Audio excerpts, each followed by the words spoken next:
Hi everyone, I'm Charlotte Scott, a textile artist living in New Zealand, and recently I shared a photo of some flora printing or printing with plant material on my Facebook page and on Instagram, and people were really interested and I was getting questions on how to do it. So I thought I'd do a little tutorial, and today what I'll be making is a little book cover, and here's one I prepared earlier, how convenient.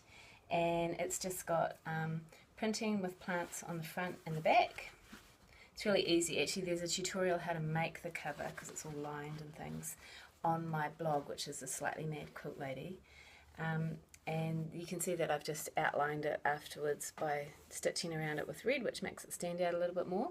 The original piece of fabric I shared was this one here. It's a lot bigger, obviously, than the book cover, but you can see that I have printed with the plant material all around the edges of it, and it's pretty effective. So what you're going to need is fabric to print on, and here's a book cover that I have pieced up earlier. This is going to be the spine and these are going to be front and back flaps.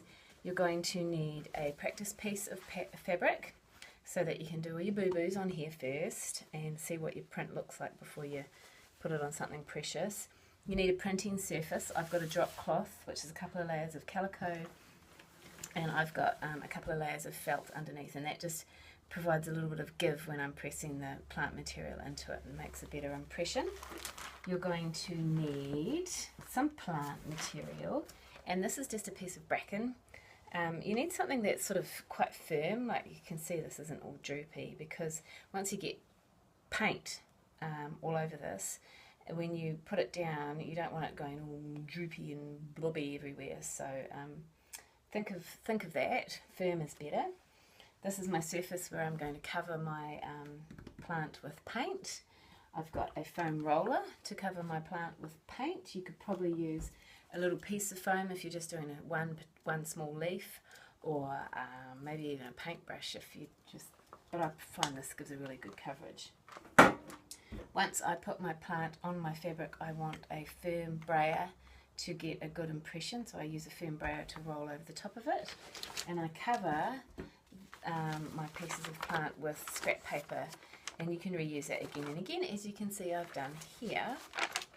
So you need scrap paper, then you need paint, and you can use just a thick-bodied opaque acrylic paint like this one is. It's not a textile paint, but it's got a nice thick body to it, and it's a good quality, so it's nice and opaque.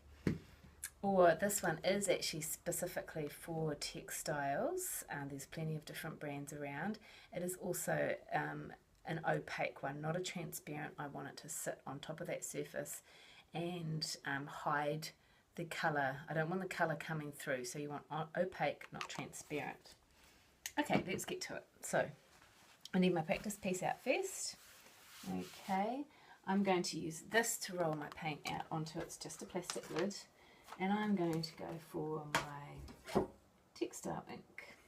I'm just going to spread that on my surface. You can see how thick this one is, which is pretty good. Foam roller. I want to cover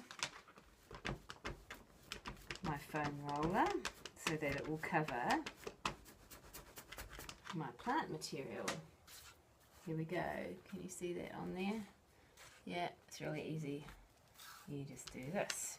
And you might want to go in the direction of your leaves so you don't bend them.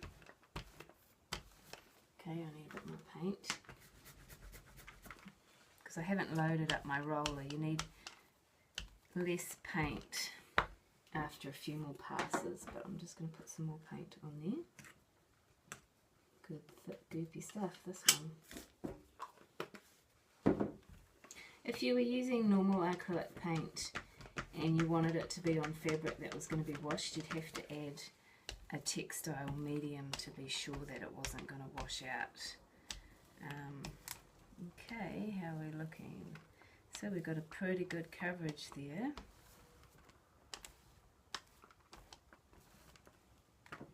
Right, move this out of the way.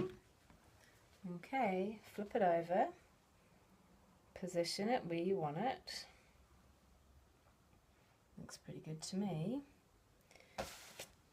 Cover it with your piece of paper. Get your firm brayer and roll.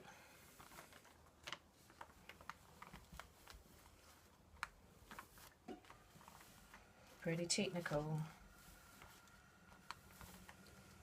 And take your paper off. Don't use that piece of paper again because it will have paint on it. Wait for it to dry and then you can use it another day. And then you peel off.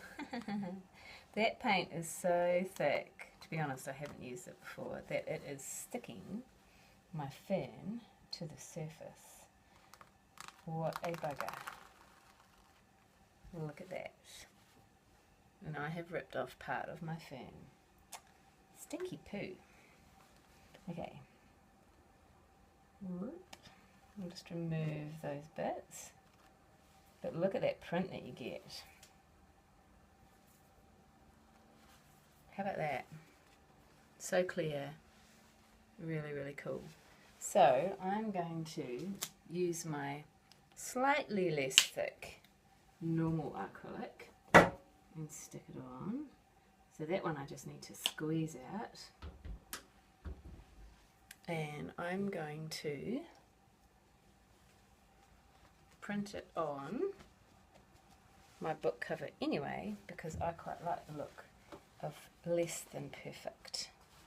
So my fern's got a few missing bits now and that is fine. So once again, roll it to cover your brayer.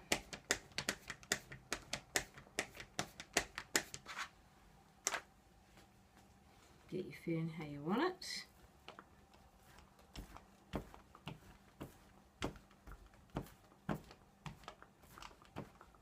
Cover it up. And place it on carefully. See, I've got another piece of scrap paper here. Put it on. And my nice firm brayer so that I get a really good contact with my fabric. Maybe not quite as good a contact as I had with that other paint. Okay, I'll take that one off, discard that piece of paper until it's dry, and we're going to peel again.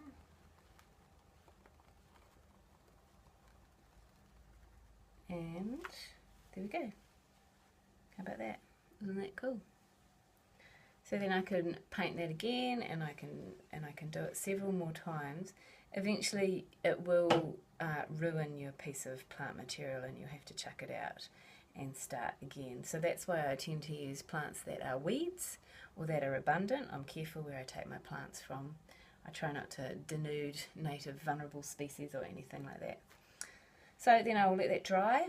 I'll iron it from the back to heat set it, and then I will piece up my book cover, and that is it. So thank you all for watching. I'm Charlotte Scott, and you can find me at my blog, which is A Slightly Mad Quilt Lady, my Facebook page, which is Charlotte Scott Textile Artist, and Instagram, where I am Mad Quilt Lady. So see you later.